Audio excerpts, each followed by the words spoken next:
제가 아침에 교회를 출근하고 또 점심 때 밥을 먹기 위해서 집을 오가는 중에 늘 만나는 것이 귀한 성당입니다. 종종 저녁 때 집으로 돌아가다 보면 중년 또는 노년 정도의 사람들이 아마 교육을 받기 위해서 성당에 들어가는 것을 자주 봅니다. 한두 분도 아니고요. 여러 분 되시더라고요. 그들을 보면서 참 많은 생각을 하게 돼요. 제가 알기로는 성당은 주도적으로 전도를 하는 것 제가 본 적이 없어요. 전도는 누가 합니까? 교회가 하고 또는 이단도 전도를 하죠. 근데 성당이 전도하는 것 저는 본 적이 없어요. 그런데 그렇게 적지 않은 사람들이 출입을 하고 또 새로운 교육을 받기 위해서 아마 새신자 교육 같은데요. 성당 안으로 들어가는 것. 아마 성당을 다니는 신자들이 그들을 인도한 것이 아닌가 생각이 듭니다.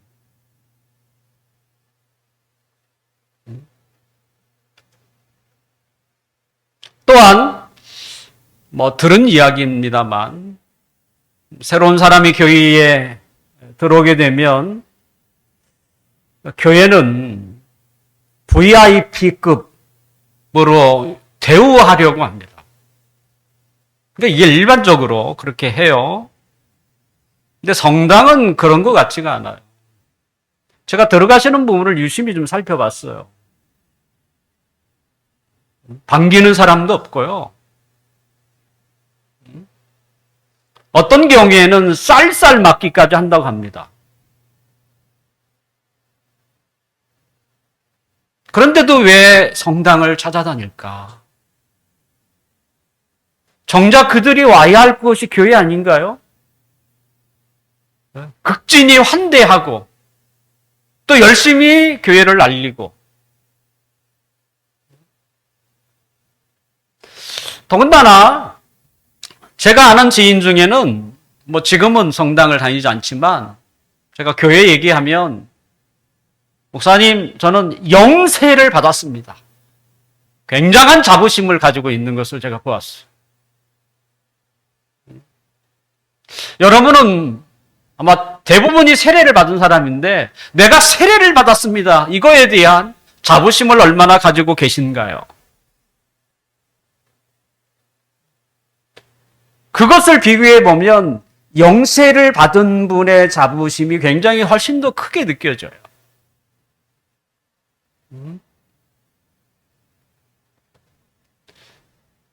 그런 모습들을 지나가다가 보면서 참 이걸 어떻게 설명을 해야 되나. 정작 전도하는 곳은 오지는 않고 전도하지 않는 곳은 오고 지극히 환대하는데도 불구하고 이런 데는 오지도 않고 호의도 없고 때로는 쌀쌀맞기까지 한 그런 곳에는 더 찾아가는 도대체 이거 심리로 파악할 수는 없는 것 같아요. 아마 천주교에 대한 사회적인 평판이 중요한 영향을 미친 것 같고요. 또 그들이 받는 영세 교육은 교회가 하는 세례 교육 정도가 아니에요. 사실. 몇 개월 동안 받. 우리는 교육 그러면 낮에 몇 개월 정도 교육 그러면 아예 포기하는 경우도 있는데 그 사람들은 그냥 그 몇 개월 동안 교육을 받으면서 그러니 그 영세받는 그 기쁨이 때로는 그 자부심이 얼마나 크겠습니까?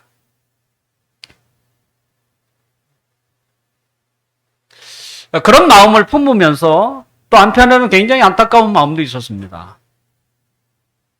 왜냐하면 제가 생각하기에 그곳에는 구원이 없어요. 혹 제대로 예수 믿는 분이 혹시 있을지 모르겠지만 하지만 일반적으로는 그곳에는 구원이 없습니다.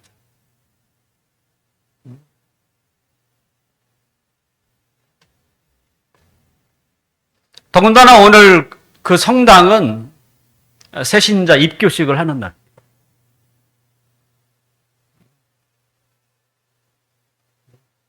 구원이 없는 곳에 많은 사람들이 드나들고 또 영세에 대한 자부심을 갖고 있는 그들. 그렇다면 하나님을 믿는 우리에게는 어떤 자부심이 있어야 하는가?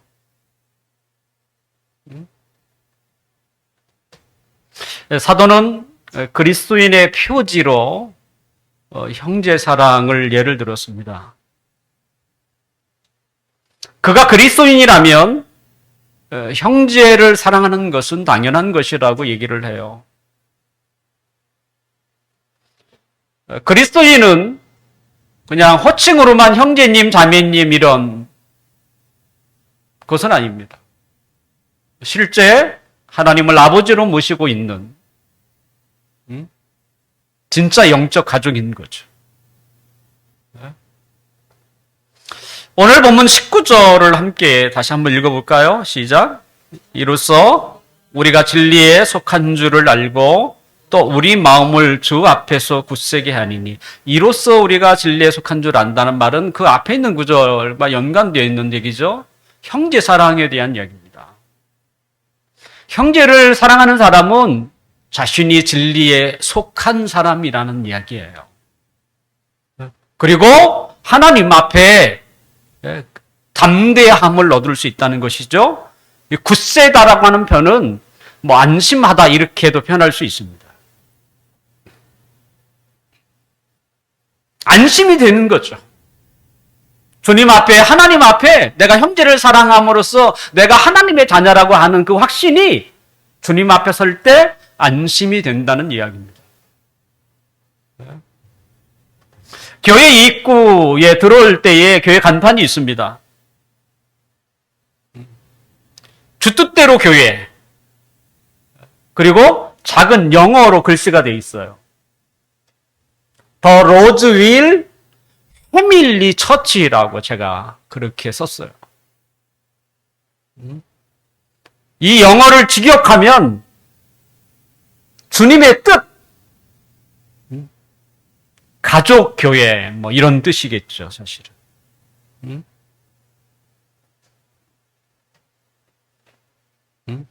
우리는 하나님을 아버지 모시고 있는 영적 가족이라는 것입니다. 그래서 그 패밀리라는 말을 내가 거기서 넣었어요.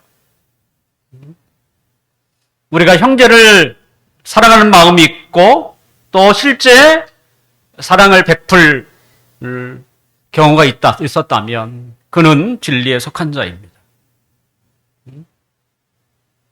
결국 예수님을 믿는다는 것은 허공에 뜬 이런 이야기가 아니에요. 실제적이라는 거예요. 하나님의 백성들을, 하나님의 자녀들을 사랑하는 사람들, 그리고 그들을 도울 수 있는 사람들. 흔히 우리는 그가 신자인지를 알아보기 위해서 어떻게 묻습니까? 혹시 예수님을 믿습니까? 이렇게 질문을 합니다. 그리고 그가 네, 당연하지요. 저는 예수님을 믿습니다라고 하면 우리는 그를 신자로 받아들여요. 성경은 뭐라고 합니까? 예수 그리스도를 믿는 자라면, 예수님이 나의 죄를 위하여 십자가에 죽으시고 다시 살아나셨다는 것을 믿는 자라면 구원을 얻은 것이라고 이렇게 이야기를 하고 있습니다. 예수 믿는 것은 구원의 조건입니다. 그런데 구원받았다고 하는 표시는 구원의 조건으로 말하지 않는다는 거예요. 예수를 믿으면 구원받은 사람이에요. 그러면 그 사람이 구원받았는지 알기 위해서 당신 예수 믿습니까? 이렇게 묻지 않는다는 거예요, 성경은. 우리는 그렇게 묻는데 성경은 그렇게 묻지 않아요. 우리가 함께 읽은 이 요한 1서에도 뭐라고 하어 있습니까? 예수 믿는 것을 무엇으로 확인합니까? 형제를 사랑하는 것을 보고. 그러니까 우리의 질문은 달라져야 하는 거예요. 이 사람이 정말 예수님 믿는, 신자인가 안 신자인가를 뭘 보고? 그가 정말 하나님의 자녀를 사랑하는가? 그 마음이 그에게 있는가? 가족을 사랑하는 것처럼 하나님의 자녀에 대해서 그런 마음을 품고 또 실제 그렇게 도울 수 있는 사람인가? 성경은 그렇게 우리에게 접근한다는 거예요. 예수님께서도 마태복음 7장 21절에 보면 예수님을 향하여 주님, 주여, 주여라고 부르는 사람이 있었습니다. 주님은 그거 자신을 주님이라고 부르는 자를 자신의 참된 자녀로 인정하지 않았어요. 그 말만 듣고 인정하지 않았어요. 더군다나 그들은 놀라운 일을 이야기합니다. 자신들은 주님의 이름으로 능력을 베풀기도 하고 주님의 이름으로 설교도 하기도 하고 설교도 했다는 거예요. 또는 주님의 이름으로 귀신을 내어 쫓기도 했다는 것입니다. 귀신을 쫓아내는 일이 그게 쉬운 일입니까? 저는 대단하다고 봐요. 그럼에도 불구하고 주님은 그들을 향해서 뭐라고 합니까? 나는 너희를 모른다. 불법을 행하는 자들아. 이렇게 말씀하세요.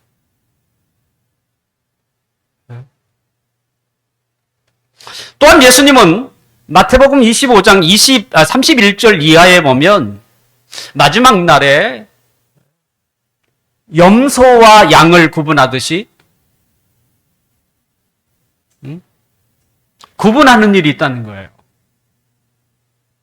오른쪽에 있는 사람들, 오른쪽이라는 말은 이 오른쪽은 옳다라는 말, right라는 말과 같은 말이에요. 오른쪽이.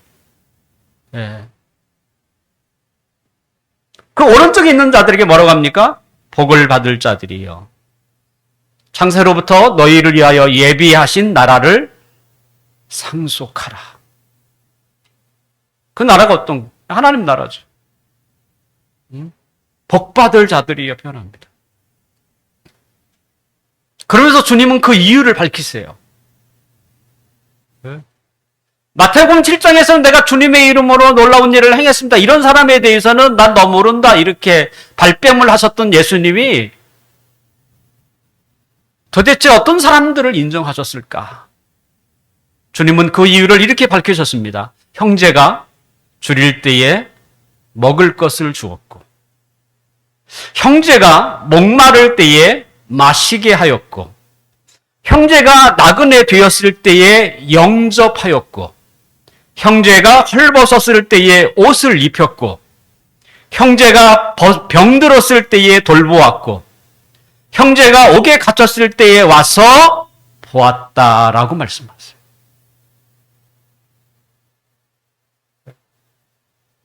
주님이 증거로 제시한 건 다른 게 아니었어요. 형제 사랑이었어요. 네? 나를 얼마나 잘 믿느냐? 내 이름으로 어떤 일들을 했느냐가 아니에요. 네? 형제가 어려움에 처할 때 너가 뭐 했느냐?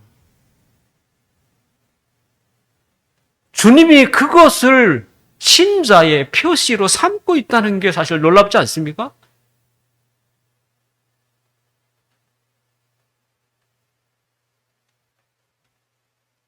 우리는 믿음으로 구원을 받지만 구원받은 증거는 믿음이 아니에요.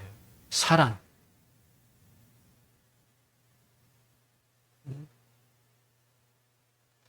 그래서 어떤 분은 실제는 그렇지 않겠지만 천국 문 앞에는 믿음으로 이런 단어가 써 있대요. 그런데 천국에 들어가서 뒤에 봤더니 거기에는 사랑으로 이렇게 써 있더래요. 그러니까 들어갈 때는 믿음으로 들어가지만 들어간 다음부터는 어떻게 해요? 사랑인 거예요.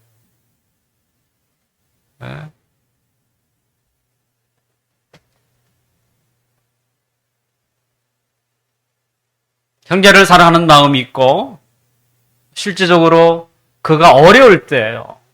어렵지 않은데 도라는 얘기가 아니에요. 주님도 그러잖아요. 그가 목이 마를 때, 배가 고플 때, 나그네 될 때, 옥에 갇혔을 때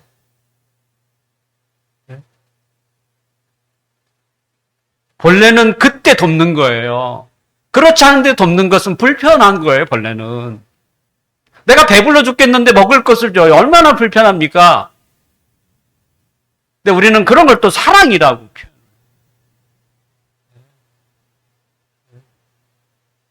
주님은 도움이 필요할 때 도움을 주는 것을 사랑이라고 하는 거잖아요.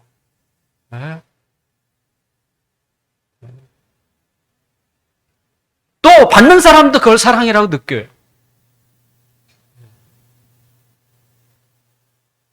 내가 나그네 되었을 때에, 외로울 때에 나를 영접한 사람, 내가 힘겨울 때에 나를 도와줬던 사람,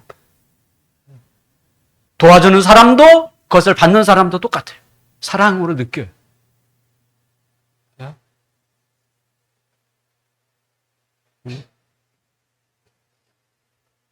사도는 그리스도인의 표지로 형제 사랑을 들었습니다.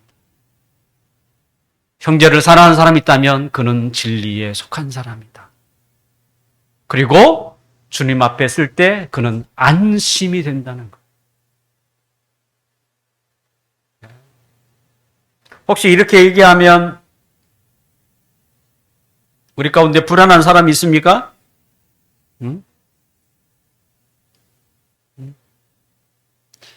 어쩌면 몇 분은 있을지 모르겠습니다.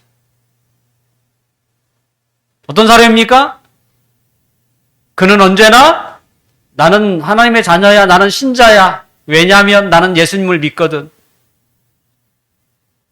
예수님이 나의 죄를 위하여 죽으신 것을 내가 믿고 그분이 나를 위하여 다시 사신 것도 나는 믿고 있어. 더 이상 뭐가 필요해? 이거면 되지. 이렇게만 생각했던 사람은 불안할 거예요.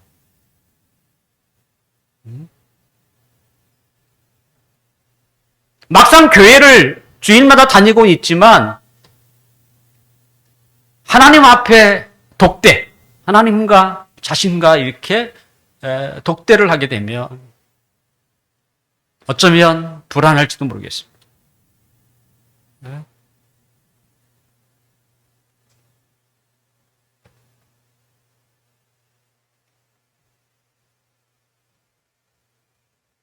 하나님은요, 우리가 생각하는 것보다 훨씬 크신 분이세요.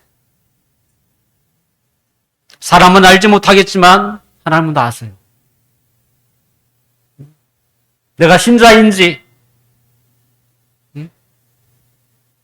아니면 아직 아닌지 하나님은 다 알고 계시죠. 오늘 본문 20절과 21절을 한번 읽어볼까요? 20절과 21절 시작. 이는 우리 마음이 혹 우리를 책망할 일이 있어도 하나님은 우리의 마음보다 크시고 모든 것을 아시기 때문이라. 사랑하는 자들아, 만일 우리 마음이 우리를 책망할 것이 없으면 하나님 앞에 담대함을 얻고, 형제 사랑이라고 하는 이 기준에 자기 스스로도 이게 아닌 것 같아. 스스로 책망이 돼. 자기도 아는 판에 하나님이 모르겠습니까? 알 수 있죠. 근데 만약에 우리 가운데 그 형제 사랑이라고 하는 그리스도인의 표지 앞에 자신을 책망할 사람이 없다면 그는 누구에게?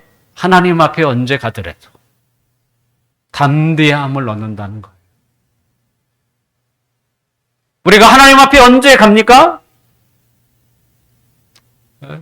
뭐 쉽게 얘기하면 뭐 죽으면 하나님 앞에 가게 되는 거죠. 가장 두려운 순간 아닙니까? 거짓말로 묘면할 수 있는 것이 아니고요. 하나님 앞에 서면 아예 거짓말 생각 것도 할 마음이 없는 것이에요. 할 수도 없을 만큼 두려운 것이 그것이에요. 그런데 하나님의 자녀라고 하는 그 표시, 그 형제를 사랑하는 그 마음이 있는 사람, 또 언제든지 그게 가능한 사람이라면 하나님 앞에 설 때도 두렵지 않다는 거예요. 도리어 담대함. 자, 자녀가 아버지 앞에 왜 두렵겠습니까? 하지만 가짜 아들은 두려운 거예요. 진짜 아들은 아버지 앞에 가는 것이 두렵지 않죠. 하지만 늘 교회는 다니고 있지만 그리스도인의 표지에 부족한 사람은 하나님 앞에 두려운 것이지요.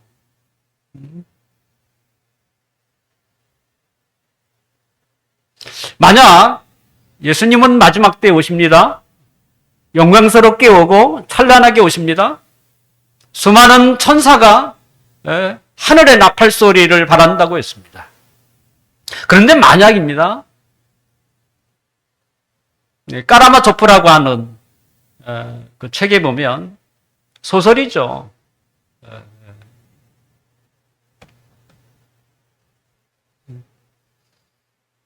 여러분도 한번 좀 까라마초프라는 작은 책은 아닙니다만 한번 읽어보면 인간이 누구인지에 대해서 너무나 잘 알 수 있습니다. 그 책에 보면 이런 예가 나와요. 예수님이 마지막 되기 전에 잠시 이 지구 땅에 와서 이제 순방하는 이야기죠. 잠시 온 거예요. 사람들이 도대체 어떻게 자기의 나를 기다리고 있는지를 알아보기 위해서 잠시 왔다는 거 아닙니까? 어떻게 오실까? 화려하고 영광스럽게 오실까요? 아니면 힘이 없고 연약한 자들 가운데 오실까? 까라마초프라고 하는 그 소설에 보면 힘이 없고 연약한 자들, 그들 가운데 예수님이 오세요.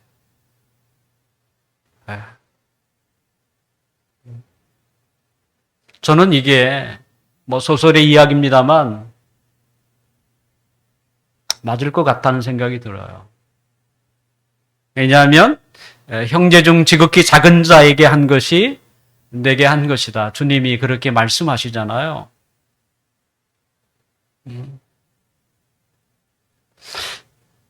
이 세상을 떠나는 사람들의 말을 들어보면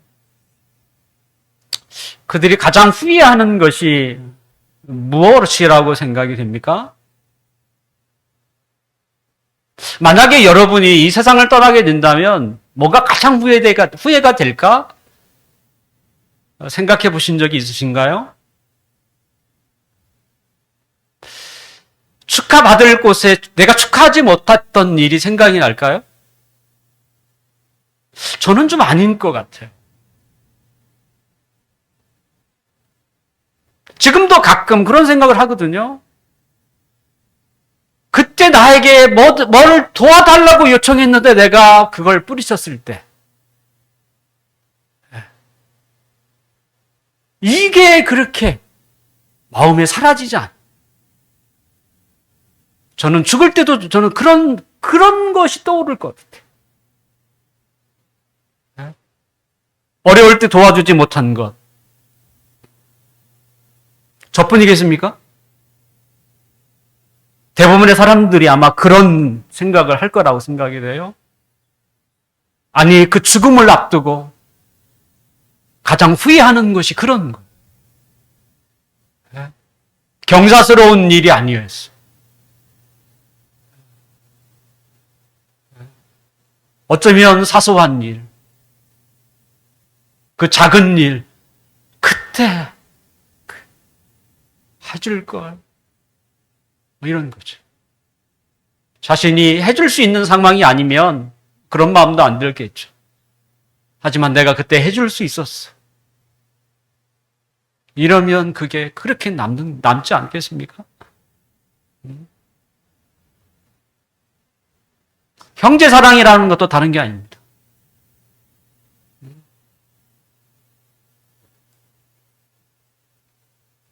우리는 죽어서 하나님 앞에 서지만 죽지 않아서도 우리는 하나님 앞에 서는 자리가 있습니다. 언제입니까? 기도하는 자리입니다. 기도는 우리가 하나님 앞에 서는 자리입니다.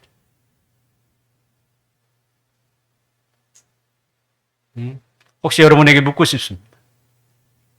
수일 예배나 때로는 오후 기도회 말고 평일 가운데 하나님 앞에 나아가서 기도한 적이 언제였습니까?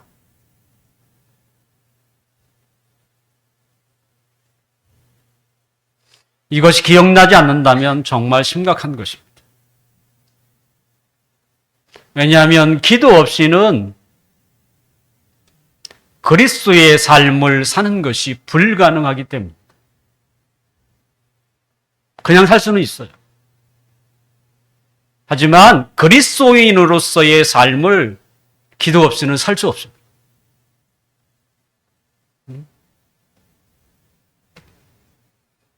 기도를 중단하는 것은 신앙의 잠을 자고 있다는 얘기입니다. 신앙인은요, 반드시 기도의 필요성을 느끼고 삽니다. 밥을 먹지 않으면 배가 고프듯이 때로는 잠을 자지 못하면 그 힘든 것처럼 신앙인은 기도를 하지 않으면 그 영혼이 굉장히 힘들어요.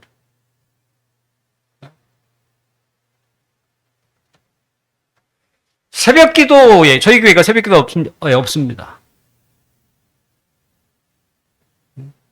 새벽 기도회가 없어서 기도를 못하는 게 아닙니다.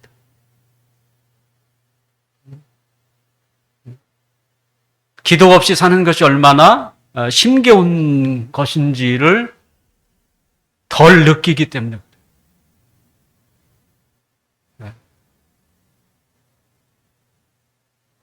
여러분, 배가 고프면 끼니 때를 기다리십니까?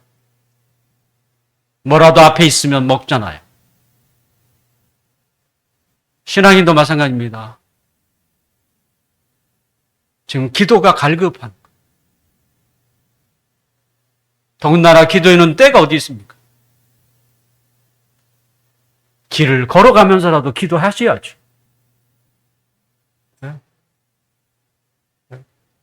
제가 누누이 말씀드리잖아요. 신앙은 삶이라고.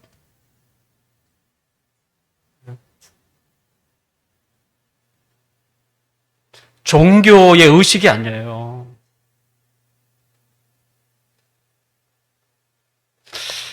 몇몇 분들이 저에게 새벽 기도를 하자고 얘기를 해요. 우리 교회는 아니지만. 그러면 제가 지금까지 20년 동안 해왔던 목회를 다 망친다고 생각해요. 왜냐하면 저는 신앙은 삶이다.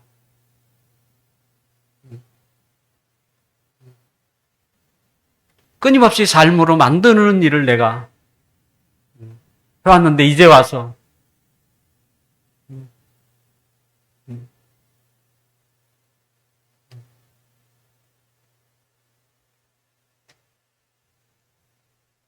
나 때는 안 한다. 내 후임이 와서 하든지.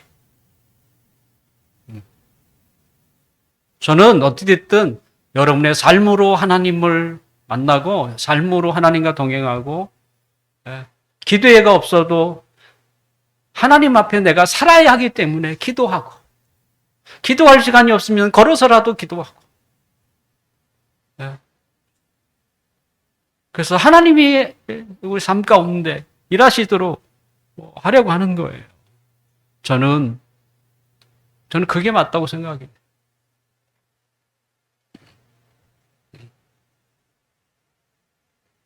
역사적으로도 저는 그게 맞다고 생각해요.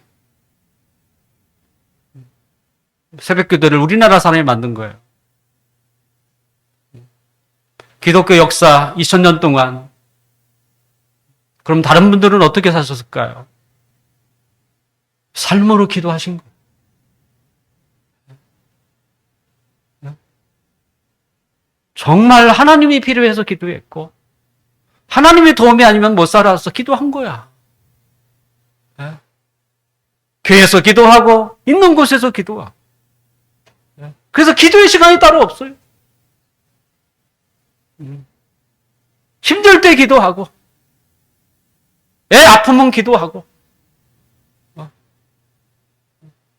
삶이 무력하게 느껴지면 기도하고 그런 신호들은 우리에게 기도하라는 말이 있죠, 사실은. 기도하라는 거예요.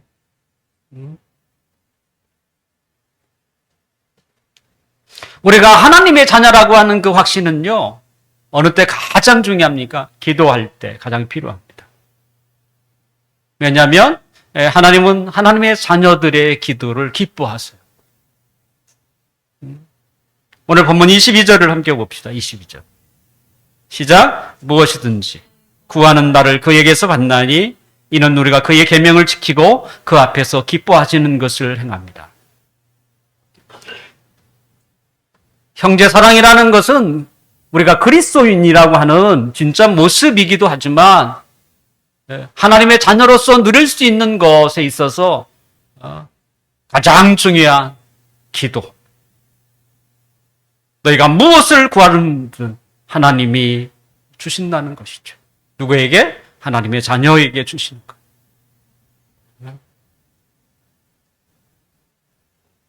결국 하나님의 자녀라고 하는 자신의 소속과 정체성은 그 어느 때 빛을 발해요? 기도할 때 발하는 거예요. 분명 기도는 쉬운 일은 아닙니다. 누구는 전도하는 것보다 봉사하는 것보다 훨씬 더 쉬운 게 기도라고 얘기해요. 여러분 이해가 되십니까? 봉사하는 거 할 수 있어요. 하물며 전도하는 것도 돼요. 근데 기도하는 것은 안 해. 여러분 삶을 보세요. 뭐가 제일 어려운가? 제일 어려운 게 기도하는 거세요. 제일 쉬울 것 같죠? 제일 쉬울 것 같은데 그게 아니더라. 차라리 교회에 와서 일하는 게 훨씬 높고요. 그게 더 쉬워요. 하물며 전도하는 것보다 기도가 더 어렵습니다.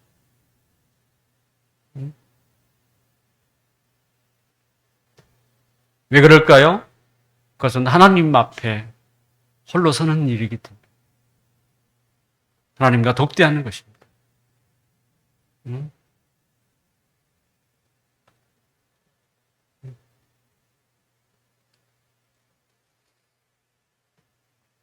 하나님은 하나님의 자녀들의 기도에 응답하시는 분입니다. 신음하는 소리에 귀를 기울이시고 짧은 기도에도 그 소리를 기억하세요.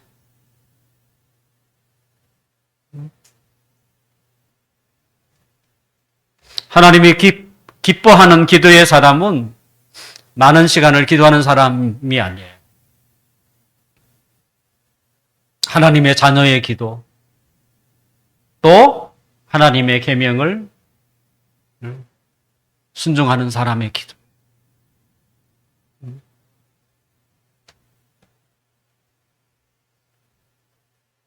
우리는 우리의 기도가 응답되지 못하는 것 때문에 절망하지 말고 하나님의 뜻을 순종하지 못하는 것에 더 걱정해야 합니다.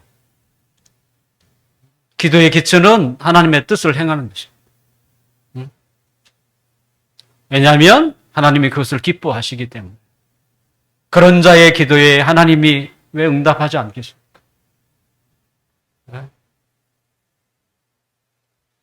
이제 말씀을 마치려고 합니다. 사랑하는 성도 여러분, 여러분에게 그리스도인의 표지가 있습니까?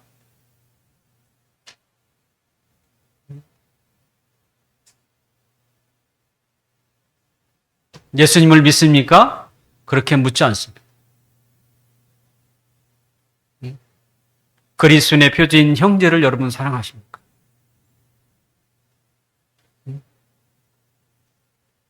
여러분의 마음속에 하나님의 사랑이 있는가를 물어요. 하나님을 사랑하는 자는 하나님의 자녀를 사랑하거든. 네?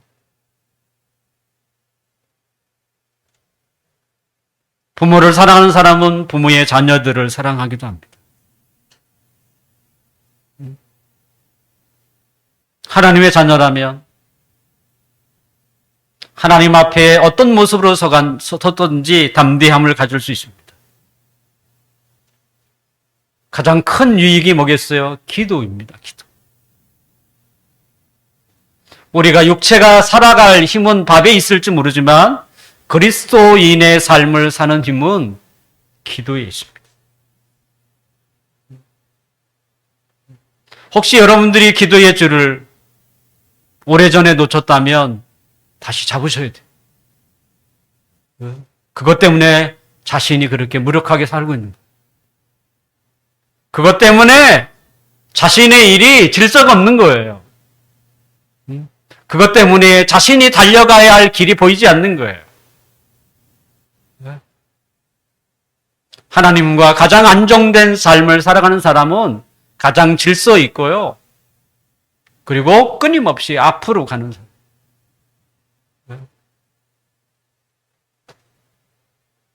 우리 모두에게 그와 같은 하나님의 자녀가 주는 놀라운 그 축복이 있기를 원합니다.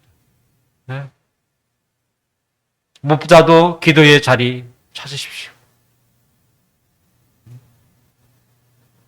아니, 확보하셔야 돼요. 잘 안 되면 의지라도 하셔야 돼요.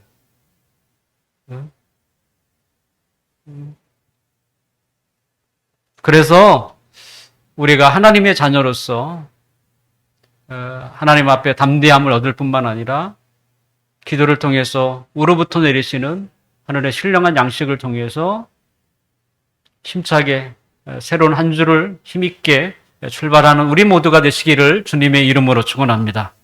기도하겠습니다.